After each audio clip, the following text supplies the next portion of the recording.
In 1946, the Scottish Education Authority said that Scots was not the language of educated or cultured people anywhere.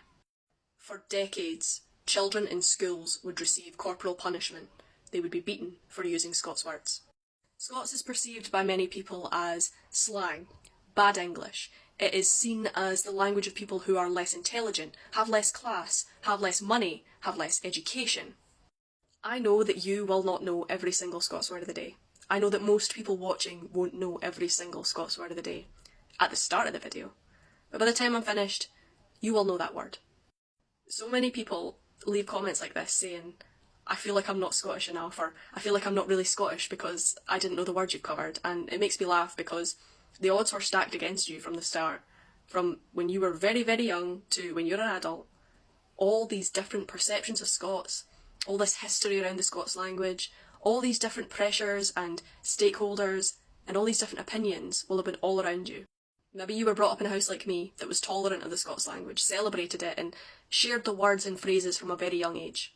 But maybe you grew up in a home that was not tolerant of Scots. Maybe you grew up somewhere that the Scots language was actively discouraged or mocked, somewhere that people believed using Scots words and phrases would be detrimental to your education, would harm your acquisition of the English language, would make you less likely to get a job, would make you someone that would be laughed at and mocked the same way that they were. Or maybe you grew up in a home that just didn't use Scots. That doesn't make you any less Scottish either. The sad thing about languages is it can be relatively easy to hurt them, to eradicate them. All you need to do is ensure that the language is not passed on to the next generation, and then you wait. You wait for the generation that knows everything, knows the grammar rules, knows how to conjugate, knows the words and phrases, the verbs and nouns and adjectives. You wait for them to die, and for the knowledge to die with them. There are so many words and phrases that I've come across that should have been shared, enjoyed, passed on, slung around a kitchen table, or shouted out in a classroom, or used in a formal context or a work situation, that have just sadly fallen out of use because of this attempted eradication. And I'm not saying that we have to go back to using all of these words that have fallen out of use, but what I'm saying is, you deserve to know them. You deserve to know they existed, and that they still exist, and that you can use them if you want to. And that's really why I started the Scots Word of the Day. It was partially so that I could share words that I knew, it was partially so I could learn new words, and it was partially so we could all nerd out about the Scots language, because the more I learn, the more I love, and I'm not done learning yet. But it is imperative to me that you do not feel any less Scottish because you don't know Scots words. Because, again, you weren't meant to know these words. These words were meant to die with our grandparents. These words are meant to die with our parents. These words were never supposed to be used or heard or shared or talked about or loved or celebrated. But they are. And the more that I talk to people around Scotland and in the various places where Scots is spoken, the more I realise just how varied and rich and beautiful it was and is. There's so much dialectal variation around Scotland. There's so many different chunks and factions and little linguistic communities and sub-communities that will absolutely blow your mind once you start learning about them. And people use that as a kind of way to say that Scots isn't a language, because how can it be a language if there's one word for one thing in one place and a different word for a different thing in another place? But that's amazing. The fact that we can have this language with such variation and still understand each other is amazing. I don't care if you call it a bairn or a wean. I just care that we're discussing children in Scots.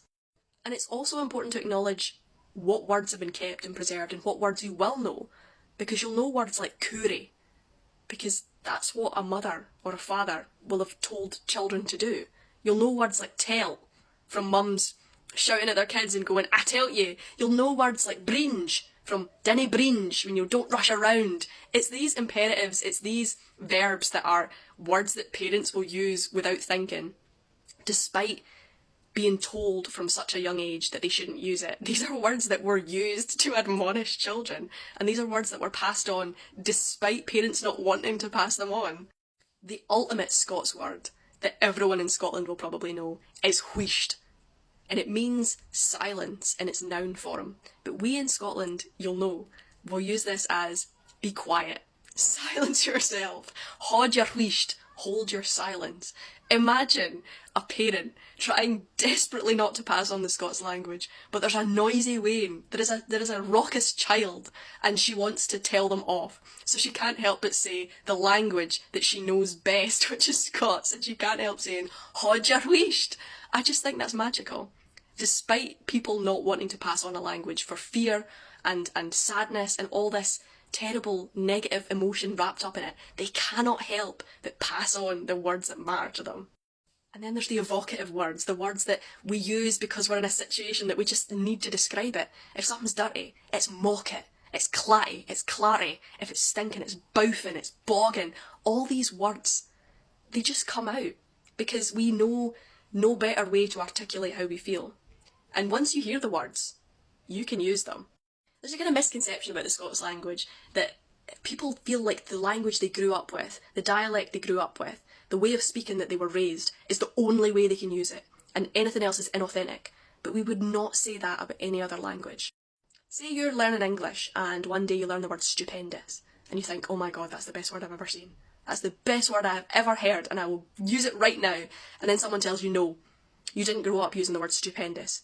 It would be inauthentic for you to use it. Imagine. We would laugh at them. And rightly so, because any word that you like, you can use.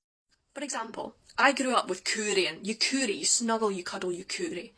But when I was speaking to my North East pals, they gave each other a bosie. A bosie is a cuddle, it's an embrace, it's something very intimate, the same way that coorie is. Now, I didn't grow up using bosie. I wouldn't have even known what bosie meant if you'd said it to me when I was a child. But as an adult, I can recognise and accept that bosie is quite possibly one of the best words for a cuddle. And I'll use it. Because bosie is a Scots word. And it's just as much my word as anybody else's, because I'm a Scots speaker. So this video has been exceptionally long. They very much should not have given me 10-minute long videos. And only now am I realising that this is probably a joke, and I have massively gone on a massive rant that you did not need, want, or expect. But I apologise for that. When you get me started talking about Scots, I can't stop. And again, 10-minute long videos should not have been a feature that was allowed to me.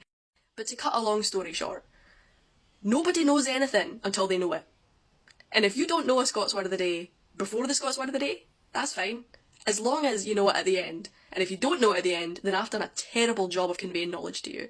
At the end of each Scots word of the day, what I want you to do is consider, do I like this word? If yes, use it. If you want, stick it in a conversation. And if someone says, oh, what does that mean? You then get to pass on a word. And I'm sorry, but it's the most fun ever, you'll love it. And if you don't like it, don't use it. There's no pressure, I'm not forcing you. Just the same way as if you learnt an English word and thought, that's terrible, I'm never going to use that again. Apply the same logic. You've got this. And as ever, if you want to learn more about Scots, scotslanguage.com, which is the Scots Language Centre's website, has everything from games for children all the way up to links to an open university course. Every stage in the learning journey is catered for, and you will have hours of fun. So to recap, the Scots language is amazing, you're amazing, have a nice day.